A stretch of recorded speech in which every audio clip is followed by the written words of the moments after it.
कुणाचा तरी जर पहिल्या भागात करायची केली याबाबत आपलं काय असेल काय? नाही, सगळ्यात महत्वाचं जे हंगामी कर्मचारी आहेत, जे पंढरपूर शहरातले जे तरुण आहेत, वास्तविक पाहता एक तर पंढरपूरमध्ये रोजगार नाही, या ठिकाणी शिकायचं आणि मग रिक्षा चालव कुठेतरी टपरी चालव अशा पद्धतीचे उद्योगातल्या मुलांना करावं लागतं.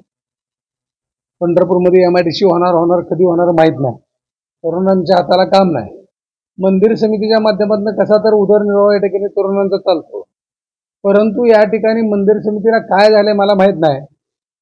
त्यांनी जो आता हा एखाद्या खाजगी ठेकेदाराला जगवण्याचा मंदिर समितीचा प्रयत्न चालू आहे, तो अत्यंत निषेधार्ह आहे. मी या ठिकाणी मंदिर समितीला आपल्या माध्यमातून सांगू इच्छितो, एक तर या मंदिर समितीने निर्णय कसे घेतले, कारण माझ्या मते या मंदिर समितीची मुदत संपून गेलेली आहे. वास्तविक पाहता ही जुनी मंदिर समिती बरखास्त व्हायला पाहिजे आणि या ठिकाणी चांगले लोकहिताचे निर्णय घेण्यापेक्षा कुठल्या तर ठेकेदाराला जगवायचं आणि मग त्याच्या पाठीमागे काय गोड बंगाल आहे ते मला काय कळायला तयार नाही.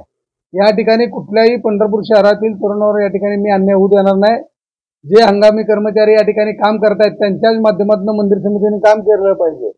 वास्तविक पाहता हे जे रोजंदारी कामगार आहेत ते रोज 300 रुपये या ठिकाणी अतिशय कमी पैशामध्ये देवाची सेवा करतात, पंढरपूरची सेवा करतात, या ठिकाणी काम करतात.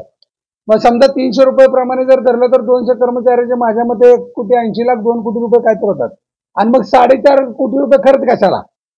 मग मंदिर समिती हे 2.5 कोटी रुपये नक्की कुणाला देणार आहे? ह्याच्यामधनं कुणाचा फायदा होणार आहे त्याचा देखील शोध घेणं गरजेचं आहे. आणि मंदिर समितीकडे एवढेच पैसे जास्त झालेत तर पंढरपूर शहरामध्ये आज भाविकांच्या सोयीसाठी वेगवेगळ्या भागामध्ये विंडोनी विहिरी बोर त्या ठिकाणी नगरपालिकेने सुरू केल्या होत्या, परंतु नगरपालिकेला देखील त्या ठिकाणी भीक लागली आहे.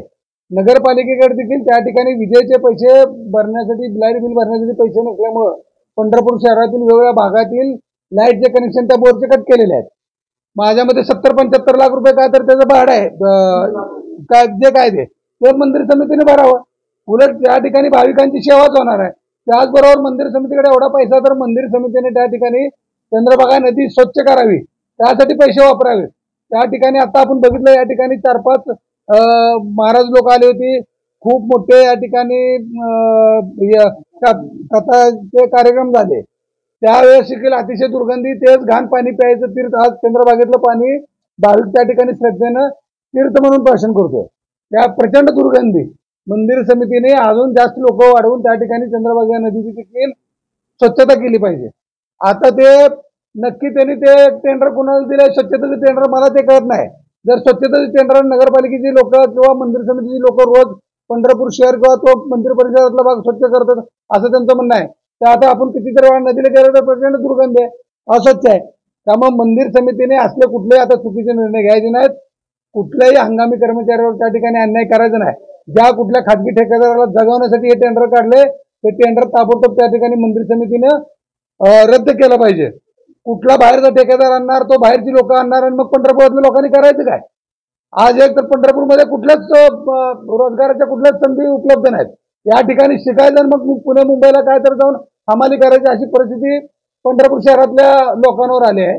आणि या ठिकाणच्या तरुणांना मंदिर समितीच्या माध्यमातून काम देण्याऐवजी त्या तरुणांना त्या ठिकाणी निराश करण्याचं, त्यांना संकटात ढकलून देण्याचं काम ही मंदिर समिती करते आहे.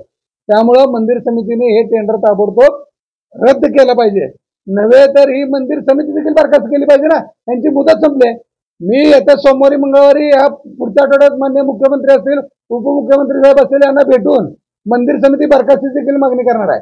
ह्या लोकांना या ठिकाणी पंढरपूर शहरातील नागरिकांच्या हिताचे निर्णय घ्यायला बसवलंय तर त्या ठिकाणी मंदिर समितीचा पैसा चुराडा करण्यासाठी बसवलाय, याचा देखील जाब या ठिकाणी मी आज मुख्यमंत्री आणि उपमुख्यमंत्री साहेबांना विचारणार आहे.